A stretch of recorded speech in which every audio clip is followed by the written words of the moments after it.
foundation of what we do. And I know, that may not ring in here because I know you have other issues on your mind. But I really want to be sure that whatever happens doesn't in any way change the fundamental tenet that what we do in intercollegiate athletics it has an educational foundation and is part of the mission of higher education. And so as we look ahead, it's my hope that those who have interest in changing things will keep that in mind.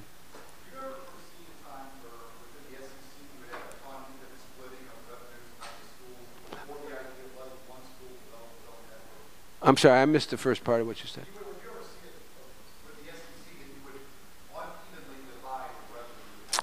No.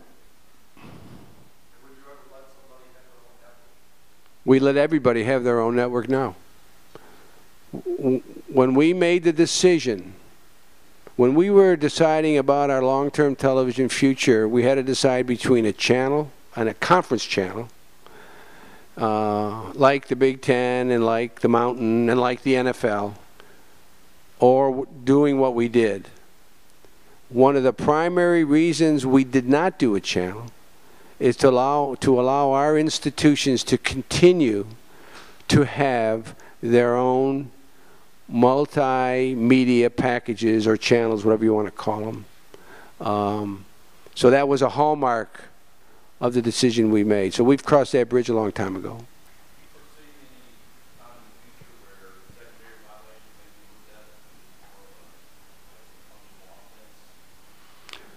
Well, that question, I'll need about an hour to try to answer that for you, but I know you're interested in sound bites.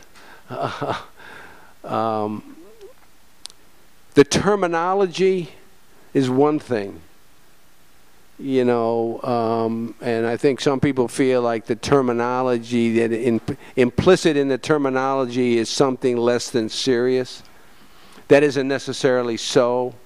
If you remember last year, in these remarks, I spent a great deal of time talking about secondary violations and the risk you take if you think that the benefit is going to outdo the risk.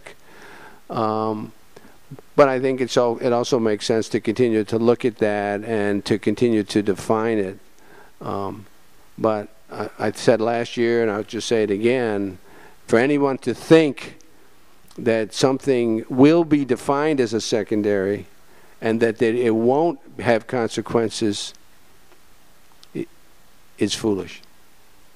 What are your thoughts when the Celtics met the NBA Finals and the Steelers came back and won a Super Bowl? People like that tradition-rich program coming back and doing it again.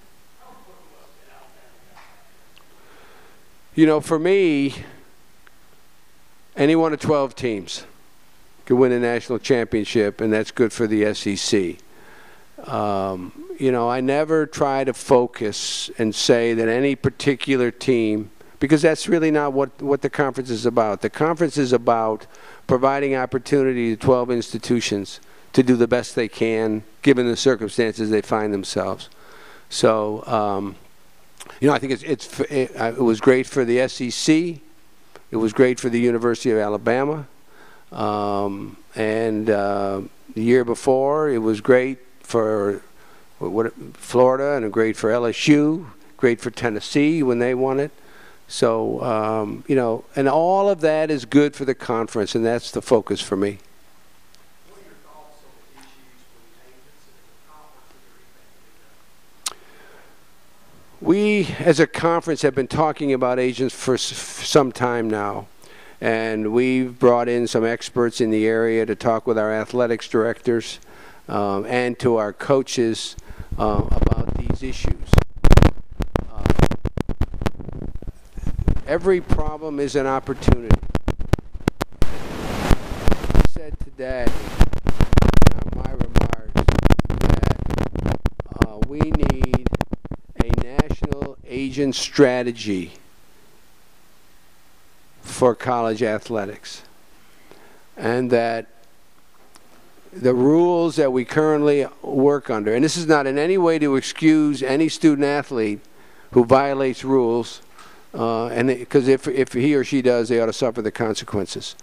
But I don't think the rules provide the kind of ability to get the kind of information that any student should be able to get when that student aspires to be something professionally when they leave school. So whether it's a dancer, or whether it's an artist, whether it's somebody who wants to be a lawyer or a doctor, our institutions allow that student to get all the possible information, talk to whomever they need to talk to, get whatever information they need, and decide who they want to use to help them.